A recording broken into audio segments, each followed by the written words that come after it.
बोलिए नारायण भगवान की जय। मैं विशाल शर्मा आप सभी के सामने आप सभी को श्री आमल की एकादशी की हार्दिक शुभकामनाएं। एक समय श्री युधिष्ठिर जी महाराज भगवान श्री कृष्ण के पास जाकर पूछने लगे कि हे भगवान कृष्ण, हे गोविंद, हे जनार्दन, आप कृपया कर कर मुझे फाल्गुन मास के शुक्ल पक्ष की क्या एकादशी है, उसका क्या नाम है, उसकी क्या विधि है, कौन सी उसकी कथा है, आप कृपया कर कर मुझे बताइए। आपने बड़ी ही सुंदर फाल्गुन मास के कृष्ण पक्ष की विजया नाम की एकादशी आपने मुझे सुनाई। अब मैं शुक्ल पक्ष की एकादशी को जानना चाहता हूँ। जैसे युधिष्ठिर जी महाराज ने पूछा तो भगवान कृष्ण कहने लगे कि हे युधिष्ठिर जी, आपने बड़ी ही सुंदर बात पूछी है। फाल्गुन मास में शुक्ल पक्ष में जो एकादशी आती है उसका नाम आमल की एकादशी है। यह एकादशी बड़ी ही पवित्र तथा पुण्यों को प्रदान करने वाली है। इस एकादशी के करने मात्र से मनुष्यों के, जीवों के जन्म जन्मांतर के पाप नष्ट हो जाते हैं तथा उन्हें 1,00,000 गौ दान का फल प्राप्त होता है।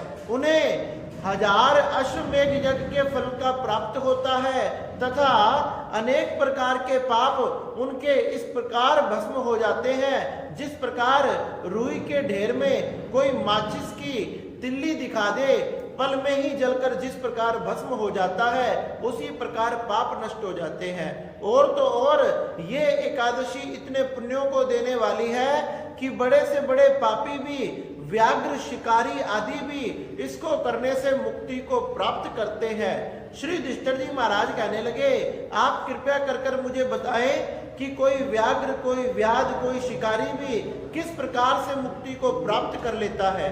तो भगवान कृष्ण कहने लगे, प्राचीन समय की बात है। एक समय एक राजा रहा करता था जिसका नाम चित्ररथ था। उसके नगर में सभी प्रकार के लोग रहते थे जो भगवान की भक्ति किया करते थे। उसके राज्य में किसी प्रकार की कोई कमी नहीं थी। अन्न तथा जल की भरपूर वर्षा हुआ करती थी तथा सभी लोग राजा के साथ मिलकर भगवान की पूजा पाठ आदि किया करते थे। वहां के सभी लोग दोनों पक्षों की एकादशी करते थे। इस पूर्वक तथा राजा इस तरह से धर्म से प्रजा का पालन तथा रक्षा किया करता था। एक समय की बात है, फाल्गुन मास के शुक्ल पक्ष की आमल नाम की एकादशी आई। राजा ने मन बनाया, विचार बनाया, क्यों ना इस एकादशी पर अपनी समस्त प्रजा के साथ नगर के बाहर नदी पर स्नान कर कर जो वहां मंदिर है वहां भगवान का पूजन किया जाए। समस्त प्रजा के साथ नदी में स्नान आदि कर कर, आचमन कर कर, स्वच्छ वस्त्रों को पहनकर, स्वच्छ वस्त्र आदि धारण कर कर भगवान के मंदिर में जाकर भगवान श्री जनार्दन का पूजन करने लगे।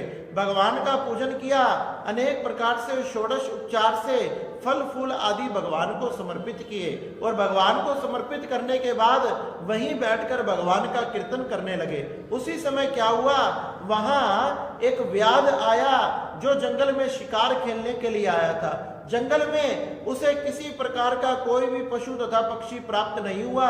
भूख से बेचैन होकर वह उस मंदिर में आ गया। वह सोचने लगा कि यहाँ मंदिर में जब सब लोग चले जाएंगे, यहाँ से कुछ उठाकर ले जाऊंगा जिससे मेरा पेट भर जाएगा।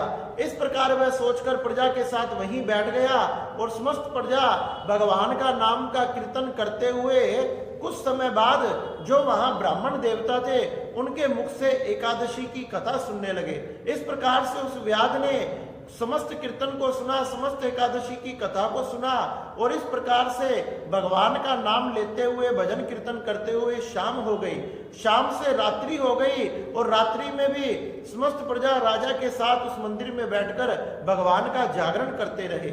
जब सुबह हुई, प्रातः काल होते ही वहां सभी प्रजा अपने घर को लौटने लगी तो वह शिकारी भी अपने घर चला गया तथा जो कुछ बचा कुचा अन्न था उसी को उसने ग्रहण कर लिया।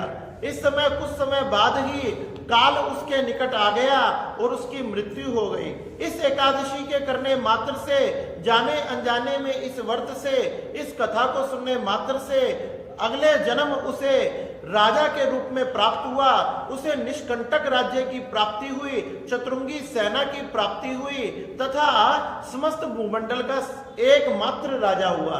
इस प्रकार से हे युधिष्ठिर जी महाराज, जो इस एकादशी की कथा को सुनता है, व्रत को धारण करता है, उसके जन्म जन्मांतर के पाप नष्ट हो जाते हैं। जिस प्रकार से उस व्याध ने अनेक प्रकार के पाप किए, केवल कथा सुनने मात्र से उसके पाप नष्ट हो गए और अगले जन्म में वह राजा के रूप में समस्त भूमंडल का राजा हुआ तथा उसके बाद वह भगवान के विष्णु लोक को चला गया। जो इस पवित्र एकादशी की व्रत को करेगा, उसके समस्त पाप नष्ट हो जाएंगे और उसे भगवान की भक्ति की, मुक्ति की प्राप्ति होगी।